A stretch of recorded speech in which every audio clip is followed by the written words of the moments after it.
नमस्कार शुभ सकाळ आज हूँ सेप्टेम्बर 23 तारिख मंगलवार आज दिन अनेक गुरुत्वपूर्ण खबर आसी तेणु भिडियो को शेष पर्यंत देखा मोर आपन को अनुरोध तेज आसतु आज दिन 20 बड़ खबर उपर नजर पकाइबा वीडियो भल लगे आपण भल पाइबा स्वरूप गोटे गोटे लाइक निश्चित करदे एसह आप केउ जिलूर यह खबर देखुं कमेंट मध्यम जनईदेवे आज प्रथम खबर सरकार मार्गदर्शिका अनुसार स्थानांतर अलंकार महाप्रभु रत्न अलंकार स्थानांतर बैठक पर जिलापाल सूचना सरकार मार्गदर्शिका अनुसार स्थानांतरित अलंकार आज सकाळ 10 भक्तों प्रवेश उपरे कटकणा रहिबो भक्त उत्तर द्वार दे महाप्रसाद पई आनंद बजार जाई परिबे केवल पालिया सेवक श्रीमंदिर भितर को जाई परिबे त्रिस्तरीय सुरक्षा व्यवस्था मध्य रहिबो श्रीमंदिर पालिया सेवक 11 जणिया टीम सदस्य पास देखाई भितर को जिबे रत्न भंडार मरामती और संरक्षण कार्य संपूर्ण होगा परे आज अस्थायी रत्न भंडार रखा जाइथिबा श्रीजीउंकर अलंकार स्थायी रत्न भंडार को नियाजिबो राज्य सरकार मार्गदर्शिका अनुसार स्थानांतरित कराजिबो एथिपई आज सकाळ 10 सर्वसाधारण दर्शन बंद हेबा सह श्रीमंदिर नाट्य मंडप एवं जगमोहन शोध कराजिबो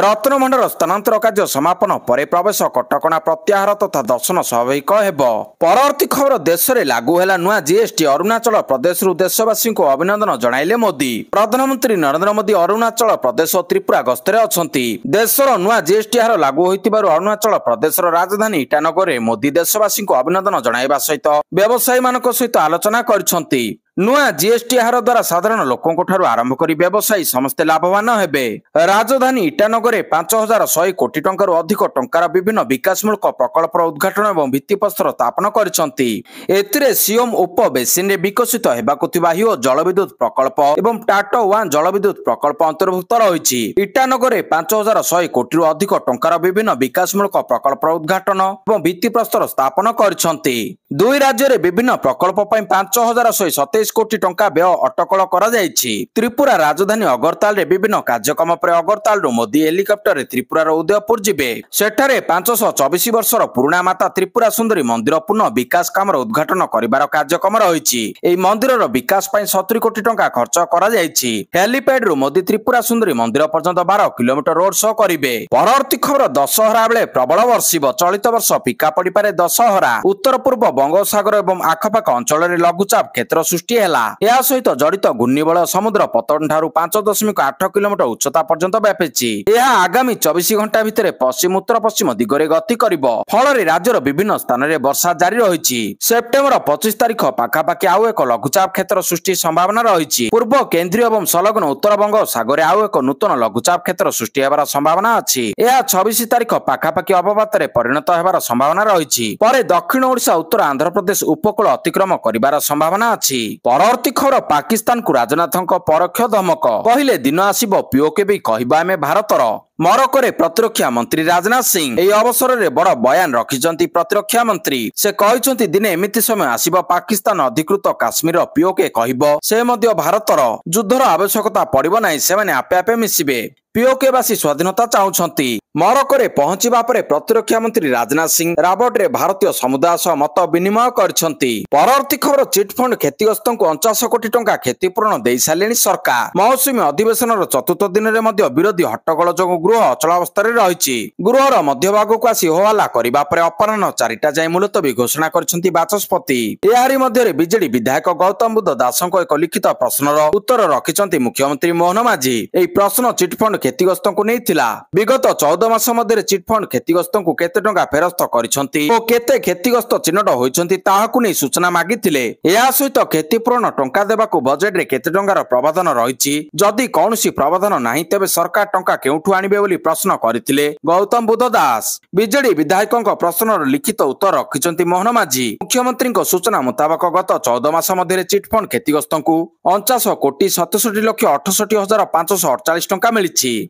मोट 1,33,755 जन क्षतिग्रस्त जमाकारी को क्षतिपूर्ण बाबद को टंका देइछंती सरकार परवर्ती खबर निज दयारे किरासिन ढाली लगाइथिले बळंगा पीड़िता विधानसभा उत्तर रखिले मुख्यमंत्री निज दयारे निजे किरोसिन ढाली लगाइथिले बळंगा पीड़िता। एम्स रे चिकित्साधीन अवस्था डाक्तर पीड़िता मृत्युकालीन जमानबंदी लिपिबद्ध करथिले। आउ एथिरे पीड़िता कहिथिले जे से निज निज उपरे किरोसिन ढाली निया लगाई देथिले। सोमवार विधानसभा आसीछि एमिति किछि चांचल्यकर तथ्य। बीजेडी विधायक अनंत नारायण जेना एने विधानसभा प्रश्न करथिले, जहार उत्तर रखिचंती मुख्यमंत्री। विधायक प्रश्न करथिले जे बळंगा पीड़िता घटना रे 3 जण दुर्बृत्तों संपृक्ति अछि बोली पीड़िता बयान देइथिले कि ना अन्य केही साक्षी नथिबा जानी पुलिस प्रकृत अपराधी को सुरक्षा देबाकू चेष्टा करथिला। एही संपर्क रे लिखित उत्तर रखी मुख्यमंत्री मोहन माझी कहिसंती, जुलाई 19 तारिख रे पुरी बळंगा थाना रे पीड़िता मां अभियोग करथिले जे किछि अजणा लोक तांको झियोकू बलपूर्वक नदी कूलकू नै किरोसिन एवं पेट्रोल ढाली हत्या करबाकू चेष्टा करथिले। एही आधार रे मामला रुजु करा जाय तदंत करा जायथिला। परे पीड़िता चिकित्सा पई तांको दिल्ली एम्स को पठाई दिया जायथिला। दिल्ली एम्स रे 14 दिन काल चिकित्सा चलितिबा बेले पीड़िता जनक आखि बुझिथिले। तेबे आखि बुझिबा पूर्व पीड़िता जमानबंदी लिपिबद्ध करा जायथिला, जेउथिरे से निज निज उपरे किरोसिन ढाली लगाइतिबा कहिथिले। जहा नै विधानसभा उत्तर रखिचंती मुख्यमंत्री मोहन चरण माझी। परवर्ती खबर आरबीआई रो नुआ गाइडलाइन क्रेडिट कार्ड रे देई होबनी घर भड़ा सेवा बंद कला रेंट पेमेंट एप्स। आरबीआई भड़ा सेवा संपर्क रे एक नूतन सर्कुलर जारी करिछि। एही अनुसार पेमेंट एग्रीगेटर एवं पेमेंट गेटवे गुड़िक वर्तमान केवल से व्यवसायिक सहित कारबार प्रक्रियाकरण करि परिबे, जहांक सहित सेमानकर सीधासलख संपर्क अछि किंबा जहार केवाईसी समाप्त होईछि। यार अर्थ होउछि जे घर मालिक माने साधारणतः पंजीकृत व्यवसायी नुहंती। तेणु ए प्लाटफॉर्म गुड़िक माध्यम रे क्रेडिट कार्ड पेमेंट सेमानक अकाउंट को स्थानांतर करा जाई परिबो नाही। परवर्ती खबर राज्य रे गत 3 वर्ष रे 23,130 जन नवजातक मृत्यु होईछि। नवजात मृत्यु को नै विधानसभा रे तथ्य चिंताजनक। गत 3 वर्ष भितरे 23,130 नवजातक मृत्यु होईछि। मां गर्भ रे 34,284 जन शिशुक मृत्यु होईछि। प्रसव समय रे 2,064 जन गर्भवती मृत्यु होईछि। विधानसभा स्वास्थ्य मंत्री मुकेश महालिंग उत्तर रखिचंती। तेबे विधानसभा आरंभ गृह रे विरोधी हट्टगोल होहल्ला होइतिला। मात्र 7 मिनिट चली पारिथिला गृह। परवर्ती खबर भारी पड़िला सुकेश प्रीति जैकलिन को गोटिए परे गोटिए झटका। ठक सुकेश चंद्रशेखर सह जोड़ी होई गोटाए परे गोटाए झटका खाई चलीचंती अभिनेत्री जैकलिन फर्नांडिज। दिल्ली हाईकोर्ट पर फिल्म अभिनेत्री जैकलिन फर्नांडिज एवं ठक सुकेश चंद्रशेखर सहित जड़ित 200 कोटी टंकार ठकेई मामला रे सुप्रीम कोर्ट एक बड़ झटका पाइछंती। सुप्रीम कोर्ट पीएमएलए मामला खारज करिबा पई ताको आवेदन शुणाणी करबा को मना कर देइछंती। बांग्लादेश रे शेख हसीना सरकार पतन पर केतक बांग्लादेशी आतंकी गोष्ठी पाकिस्तान गुइंदा संस्था आईएसआई सहित हाथ मिलाइछंती। सेमाने भारतर उत्तर पूर्व रे अशांति सृष्टि करिबा पई लगातार प्रयास करुछंती। पाक बांग्लादेश रो मिलित षडयंत्र संपर्क रे प्रमाण मिलिबा पर सुरक्षा एजेंसी गुडी को हाई अलर्ट रे अछंती। मणिपुर विष्णुपुर गत सेप्टेम्बर 19 तारिख में आसाम राइफल्स उपर होइतिबा आक्रमण रे 2 जन जवान शहीद होइचंती। स्थानीय उग्रपंथी को अस्त्र जोगाण रे विदेशी शक्ति को हाथ रहितिबारु सीमा रे सुरक्षा कड़ाकड़ी करा जायछि। बेआईन अस्त्रशस्त्र चोराचालान वृद्धि पाइतिबारु सेना हाई अलर्ट रे रहिछि। परवर्ती खबर 15 मास रे विजिलेंस हाथ रे 199 जन सरकारी बाबू 77 टी आय बहिर्भूत संपत्ति ठूल मामला रुजु करछि विजिलेंस। गत 15 मास मध्ये विजिलेंस हाथ रे 199 जन सरकारी बाबू धरा पड़िलेनी। 199 दुर्नीति सरकारी अधिकारी को धरिलानी विजिलेंस। गत 15 मास रे 77 टी आय बहिर्भूत संपत्ति ठूल मामला रुजु करछि विजिलेंस। लांच नेबा अभियोग रे रुजु होइछि 122 टी मामला। मोट 202 कोटी टंकार आय बहिर्भूत संपत्ति जबत करछि विजिलेंस। एने विधानसभा रे सूचना दैछंती मुख्यमंत्री मोहन चरण माझी। एने विधानसभा रे सूचना दैछंती मुख्यमंत्री मोहन चरण माझी। परवर्ती खबर राज्य रे आईएएस आईपीएस मरुडी। राज्य रे आईएएस आ आईपीएस को मरुडी। राज्य रे आईएएस आ आईपीएस को मरुडी। खाली पड़छि 182 पोस्ट। राज्यर विधानसभा प्रश्नोत्तर एमिति किछि तथ्य एवं सामना को आसीछि। सूचना मुताबक राज्य रे एबे मध्ये 182 आईएएस आईपीएस आ आईएफएस पदवी फांका पड़िछि। सूचना मुताबक राज्य रे एबे मध्ये 182 आईएएस आईपीएस और आईएफएस पदवी फांका पड़िछि। एने लिखित सूचना दैछंती खोद मुख्यमंत्री मोहन चरण माझी। तेबे बीजेडी विधायक अरुण साहू प्रश्न रे उत्तर रखिछंती मुख्यमंत्री। परवर्ती खबर मृत्यु शिशुर परिवार को 4 लाख टंकार सहायता। कैपिटल हॉस्पिटल रे जने शिशुर मृत्यु होईछि। एई घटना रे मुख्यमंत्री मोहन चरण माझी दुख प्रकाश करबा सह क्षतिपूर्ण बाबद रे मृतकक परिवार को 4 लाख टंकार सहायता राशि घोषणा करछंती। मृत शिशुर बापा जने ऑटो ड्राइवर। शिशुर मृत्यु परे परे परिवार वर्गक दुख रे शामिल होछंती स्मार्ट ऑनलाइन ऑटो संघ।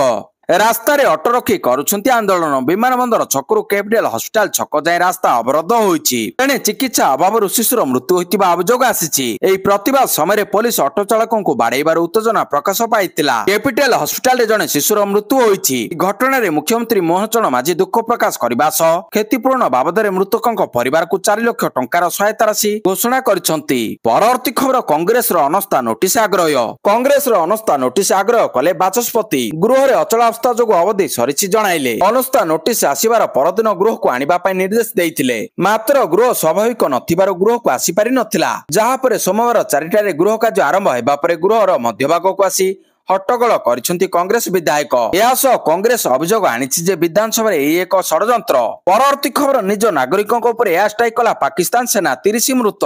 ନିଜ ଦେଶରେ ଏୟାର ଷ୍ଟ୍ରାଇକ୍ କରିଛି ପାକିସ୍ତାନ। ପାକିସ୍ତାନ ସେନା ନିଜ ନାଗରିକଙ୍କ ଉପରେ ଏୟାର ଷ୍ଟ୍ରାଇକ୍ କରିଥିବା ସାମ୍ନାକୁ ଆସିଛି, ଯେଉଁଥିରେ ଶିଶୁ ଏବଂ ମହିଳା ସମେତ 30 ଜଣ ସାଧାରଣ ନାଗରିକଙ୍କ ମୃତ୍ୟୁ ହୋଇଛି। ମୃତକଙ୍କ ମଧ୍ୟରେ ଅନେକ ଶିଶୁ ଏବଂ ମହିଳା ରହିଛନ୍ତି। ସୂଚନା ଯୋଗ୍ୟ ପାକିସ୍ତାନର ଖାଇବର ପଖତୁଆ ପ୍ରଦେଶରେ ଗତ ସପ୍ତାହରେ ବିଶ୍ୱ ଆତଙ୍କବାଦୀ ସଂଗଠନ ଜୈଶ-ଏ-ମହମ୍ମଦ ପାଇଁ ନିଯୁକ୍ତି ଅଭିଯାନର ଅଂଶ ସ୍ୱରୂପ ପାକିସ୍ତାନୀ ପୋଲିସ ସୁରକ୍ଷାରେ ଏକ ସମାବେଶ ଅନୁଷ୍ଠିତ ହୋଇଥିଲା। ପାକିସ୍ତାନୀ ସେନା ଯେଉଁ ଖାଇବର ପଖତୁଆରେ ମାତ୍ର ଦାରଗ୍ରାମ ବିମାନ ଆକ୍ରମଣ କରିଥିଲା, ତାହା ଆଫଗାନିସ୍ତାନ ସୀମା ନିକଟବର୍ତ୍ତୀ। ସୂଚନା ଅନୁସାରେ ପାକିସ୍ତାନ ସେନା ରାତି 2ଟାରେ ତିହାର ଘାଟିରେ ଅବସ୍ଥିତ ଏହି ଗାଁରେ ଏକ ଜେଫ୍-17 ବିମାନରୁ ଅତି କମରେ 8ଟି LS-6 ବୋମା ପକାଇଥିଲା। ଏହି ଆକ୍ରମଣକୁ ସେହି ଅପରେସନର ଏକ ଅଂଶ ଭାବରେ ବର୍ଣ୍ଣନା କରାଯାଉଛି, ଯାହାର ନାମରେ ପାକିସ୍ତାନୀ ସେନା ଗତ 3 ସପ୍ତାହ ଧରି ତେହରିକ୍-ଏ-ତାଲିବାନ ପାକିସ୍ତାନ TTPର ଆଡ୍ଡା ବିରୁଦ୍ଧରେ କାର୍ଯ୍ୟାନୁଷ୍ଠାନ ଦାବି କରି ଆସୁଛି। କିନ୍ତୁ ସତ୍ୟ ହେଉଛି ଆତଙ୍କବାଦୀଙ୍କ ପରିବର୍ତ୍ତେ ସାଧାରଣ ଲୋକଙ୍କ ଘର ଲଗାତାର ବୋମା ମାଡର ଶିକାର ହେଉଛି ଏବଂ ନିରୀହ ନାଗରିକ ମୃତ୍ୟୁର ଶିକାର ହେଉଛନ୍ତି। ପରବର୍ତ୍ତୀ ଖବର ବାଣିଜ୍ୟ ଆଲୋଚନା ଆଗେଇବ। ଆମେରିକା ଯିବେ ପୀୟୁଷ ଗୋୟଲ। ଆମେରିକା ସହ ବାଣିଜ୍ୟ ରାଜିନାମା ସମ୍ପର୍କରେ ଆଲୋଚନା କରିବା ପାଇଁ ବାଣିଜ୍ୟ ଓ ଶିଳ୍ପ ମନ୍ତ୍ରୀ ପୀୟୁଷ ଗୋୟଲ ଆମେରିକା ଗସ୍ତ କରିବେ। ତାଙ୍କ ସହ ଏକ ପ୍ରତିନିଧି ଦଳ ମଧ୍ୟ ଯିବ। ପ୍ରତିନିଧି ଦଳ ଆମେରିକା ପ୍ରତିନିଧିମାନଙ୍କ ସହ ଆଲୋଚନାକୁ ଆଗକୁ ବଢାଇବା ଲାଗି କଥାବାର୍ତ୍ତା କରିବେ। ଗୋୟଲ ନ୍ୟୁୟର୍କ ଯିବେ ଓ ତାଙ୍କ ସହ ଭାରତ ତରଫରୁ ମୂଲଚାଲ କରିଥିବା ମୁଖ୍ୟ ବ୍ୟକ୍ତି ବାଣିଜ୍ୟ ବିଭାଗର ସ୍ୱତନ୍ତ୍ର ସଚିବ ରାଜେଶ ଅଗ୍ରୱାଲ ରହିବେ। ଚଳିତ ମାସ 16ରେ ଆମେରିକାର ଏକ ପ୍ରତିନିଧି ଦଳ ଭାରତ ଆସି କଥାବାର୍ତ୍ତା କରିଥିଲେ। ସେ ଧାରାକୁ ଆଗକୁ ବଢାଇବା ଲାଗି ଗୋୟଲ ଆମେରିକା ଯାଉଛନ୍ତି। ଭାରତ ଉପରେ ଆମେରିକା 2ଟି ପର୍ଯ୍ୟାୟରେ 50% ଶୁଳ୍କ ଲଗାଇଛି। ପରବର୍ତ୍ତୀ ଖବର ବ୍ୟାଙ୍କ ସେବା ଅପହଞ୍ଚୁଥିବା ଅଞ୍ଚଳରେ 3621 CSP ବ୍ୟାଙ୍କିଂ ଆଉଟଲେଟ୍। ବ୍ୟାଙ୍କିଂ ସେବା ଅପହଞ୍ଚୁଥିବା ଅଞ୍ଚଳରେ 3621 CSP ବ୍ୟାଙ୍କିଂ ଆଉଟଲେଟ୍ ଦ୍ୱାରା ଲୋକଙ୍କୁ ସେବା ଯୋଗାଇ ଦିଆଯାଉଛି ବୋଲି ମୁଖ୍ୟମନ୍ତ୍ରୀ ମୋହନ ଚରଣ ମାଝୀ ସୋମବାର ବିଧାନସଭାରେ ସୂଚନା ଦେଇଛନ୍ତି। ୟଦସପଲା ବିଧାୟକ ରମେଶ ଚନ୍ଦ୍ର ବେହେରା ପ୍ରଶ୍ନ ପଚାରିଥିଲେ ଯେ ରାଜ୍ୟରେ ଅଦ୍ୟାବଧି କେଉଁ କେଉଁ ବ୍ଲକରେ କେଉଁ କେଉଁ ଗ୍ରାମ ପଞ୍ଚାୟତରେ ବ୍ୟାଙ୍କ ସେବା ଅପହଞ୍ଚୁଥିବାରୁ ଲୋକମାନେ ତ୍ୱରିତ ସେବା ପାଇବାରେ ବହୁ ଅସୁବିଧାର ସମ୍ମୁଖୀନ ହେଉଛନ୍ତି। ତାହାର ସବିଶେଷ ବିବରଣୀ ପ୍ରଦାନ କରିବେ କି? ସମ୍ପୃକ୍ତ ଗ୍ରାମ ପଞ୍ଚାୟତରେ ବ୍ୟାଙ୍କ ପ୍ରତିଷ୍ଠା ପାଇଁ ସରକାରଙ୍କ ଯୋଜନା କଣ ଓ କେବେ ସୁଦ୍ଧା ବ୍ୟାଙ୍କ ପ୍ରତିଷ୍ଠା କରାଯିବ? ଏହାର ଉତ୍ତରରେ ମୁଖ୍ୟମନ୍ତ୍ରୀ କହିଛନ୍ତି, ରାଜ୍ୟର ସମସ୍ତ ଗ୍ରାମ ପଞ୍ଚାୟତର ବ୍ୟାଙ୍କ ଶାଖା BC CSP ଏବଂ IBP ଆକ୍ସନ ପଏଣ୍ଟ ମାଧ୍ୟମରେ ବ୍ୟାଙ୍କିଂ ସେବା ଯୋଗାଇ ଦିଆଯାଉଛି। ପରବର୍ତ୍ତୀ ଖବର 25 ଲକ୍ଷ ମହିଳାଙ୍କୁ ମିଳିବ ମାଗଣା LPG ସଂଯୋଗ। କେନ୍ଦ୍ର ସରକାର ଉଜ୍ଜ୍ୱଳା ଯୋଜନାରେ ସମ୍ପ୍ରସାରଣକୁ ଅନୁମତି ଦେଇଛନ୍ତି। ଏହାରି ମାଧ୍ୟମରେ 25 ଲକ୍ଷ ମହିଳାଙ୍କୁ ମାଗଣା LPG ସଂଯୋଗ ପ୍ରଦାନ କରାଯିବ। ଏନେଇ କେନ୍ଦ୍ର ପେଟ୍ରୋଲିୟମ ମନ୍ତ୍ରୀ ହରଦୀପ ସିଂ ପୁରୀ ସୂଚନା ଦେଇଛନ୍ତି। ଉଜ୍ଜ୍ୱଳା ଯୋଜନା ଅଧୀନରେ 25 ଲକ୍ଷ ନୂତନ LPG ସଂଯୋଗ ପ୍ରଦାନ କରିବା ସମ୍ପର୍କରେ କେନ୍ଦ୍ର ପେଟ୍ରୋଲିୟମ ଏବଂ ପ୍ରାକୃତିକ ଗ୍ୟାସ ମନ୍ତ୍ରୀ ହରଦୀପ ସିଂ ପୁରୀ ଏକ୍ସରେ ଲେଖିଛନ୍ତି। ନବରାତ୍ରି ଆରମ୍ଭ ହେବା ସହିତ ଉଜ୍ଜ୍ୱଳା ଯୋଜନା ଅଧୀନରେ 25 ଲକ୍ଷ ଜମାମୁକ୍ତ ରୋଷେଇ ଗ୍ୟାସ ସଂଯୋଗ ପ୍ରଦାନ କରିବାର ନିଷ୍ପତ୍ତି ପ୍ରଧାନମନ୍ତ୍ରୀ ନରେନ୍ଦ୍ର ମୋଦିଙ୍କ ମହିଳାଙ୍କୁ ସମ୍ମାନ ଦେବା ପ୍ରତି ପ୍ରତିବଦ୍ଧତାର ଆଉ ଏକ ପ୍ରମାଣ ଅଟେ। ସେ କହିଛନ୍ତି, ଏହି ନୂତନ 25 ଲକ୍ଷ ସଂଯୋଗ ସହିତ ସାରା ଦେଶରେ ଉଜ୍ଜ୍ୱଳା ପରିବାର ସଦସ୍ୟଙ୍କ ସଂଖ୍ୟା 10.60 କୋଟିକୁ ବୃଦ୍ଧି ପାଇବ। ପରବର୍ତ୍ତୀ ଖବର 2030 ସୁଦ୍ଧା ଅଣପାରମ୍ପରିକ ଉତ୍ସରୁ 500 ଗିଗାୱାଟ ବିଦ୍ୟୁତ ଉତ୍ପାଦନ କରିବା ଲକ୍ଷ୍ୟ ରଖିଛି ଭାରତ। ପ୍ରଧାନମନ୍ତ୍ରୀ ନରେନ୍ଦ୍ର ମୋଦି ଅରୁଣାଚଳ ପ୍ରଦେଶରେ 5100 କୋଟିରୁ ଉର୍ଦ୍ଧ୍ୱ ଟଙ୍କାର ବିଭିନ୍ନ ଭିତ୍ତିଭୂମି ପ୍ରକଳ୍ପର ଉଦ୍ଘାଟନ କରିଛନ୍ତି। ପ୍ରଧାନମନ୍ତ୍ରୀ ମୋଦି କହିଛନ୍ତି, 2030 ସୁଦ୍ଧା ସୌର, ପବନ ଏବଂ ଜଳ ପ୍ରକଳ୍ପ ଭଳି ଅଣପାରମ୍ପରିକ ଉତ୍ସରୁ ଭାରତ 500 ଗିଗାୱାଟ ବିଦ୍ୟୁତ ଉତ୍ପାଦନ କରିବାର ଲକ୍ଷ୍ୟ ରଖିଛି। ଅରୁଣାଚଳ ପ୍ରଦେଶ ଏହି ଦିଗରେ ସମନ୍ୱୟ ଭାବରେ କାର୍ଯ୍ୟ କରୁଛି ବୋଲି ପ୍ରଧାନମନ୍ତ୍ରୀ କହିଛନ୍ତି। ପରବର୍ତ୍ତୀ ଖବର ଢୋଲକିଆଙ୍କୁ ନବୀନଙ୍କ ଶ୍ରଦ୍ଧାଞ୍ଜଳି। ପୂର୍ବତନ ମନ୍ତ୍ରୀ ଓ ନୂଆପଡାର ସ୍ୱର୍ଗତ ବିଧାୟକ ରାଜେନ୍ଦ୍ର ଢୋଲକିଆଙ୍କ ପ୍ରତି ବିଜେଡି ସଭାପତି नवीन पट्टनायक गभीर श्रद्धांजलि देइछन्ति। ढोलकियाଙ୍କ ପାଇଁ आयोजित श्रद्धांजलि सभारे नवीन पट्टनायक कहछन्ति नुआपड़ार विकास रे स्वर्गत राजेंद्र ढोलकियाଙ୍କ बहुत अवदान रहिछि। तांकर निष्ठा प्रतिबद्धता और कठिन परिश्रम ପାଇଁ से सबुदिन मने रहिबे। शांत सरल निरहंकार गुण ପାଇଁ समस्तଙ୍କର प्रिय थिले राजेंद्र। ढोलकिया बाबूଙ୍କ अधूरा काम को पूरा करिबा ପାଇଁ तांको परिवार सह बिजु जनता दल और से निजे समस्ते एकाठी काम करिबे बोली नवीन पट्टनायक प्रतिश्रुति देइछन्ति। परवर्ती खबर जीएसटी ह्रास पर 700 प्रोडक्टर दाम कमाइला अमूल। घी बटर पनीर आइसक्रीम एवं अन्य दुग्धजात द्रव्य समेत 700 अधिक उत्पादर मूल्य ह्रास कला अमूल। एही नुआ दाम 22 सेप्टेम्बर 2025 रु लागू होईछि। अमूल 1 लिटर आइसक्रीम टिकट मूल्य 195 टंका रु ह्रास पाई 180 टंका होईछि। अमूल डार्क और मिल्क चॉकलेट 150 ग्राम 200 टंका रु 180 टंका हेबो। कारण ए उत्पादर जीएसटी 18% रु 5% को ह्रास पाइछि। सेहिपरि 500 ग्राम अमूल बटर 305 टंका रु 285 टंका और 5 लिटर घी 3275 टंका 3075 टंका हेबो। जीएसटी 12 रु 5% को ह्रास हेबा फल एही सब होईछि। परवर्ती खबर 421 नुआ आम्बुलांस किनिबा पई ऑर्डर। वर्तमान राज्य में 860 108 आम्बुलांस रही। से मध्य 411 उन्नत जीवन रक्षाकारी आम्बुलांस रही एवं 449 मौलिक जीवन रक्षाकारी आम्बुलांस रही स्वास्थ्य मंत्री मुकेश महालिंग विधानसभा सूचना प्रदान करछन्ति। बालेश्वर विधायक मानस कुमार दत्त पचारिथिले जे ओडिशार 108 आम्बुलांस संख्या स्थिति जिलावारी प्रदान करिवे कि सरकार केबे आउ केते नूतन 108 आम्बुलांस जोगाई देबे ताहार जिलावारी तथ्य प्रदान करिवे कि। एहार उत्तर रे स्वास्थ्य मंत्री कहछन्ति 421 आम्बुलांस को बदला जिबा प्रस्ताव अनुमोदन परे किणे जेबा पई ऑर्डर दिया जायछि।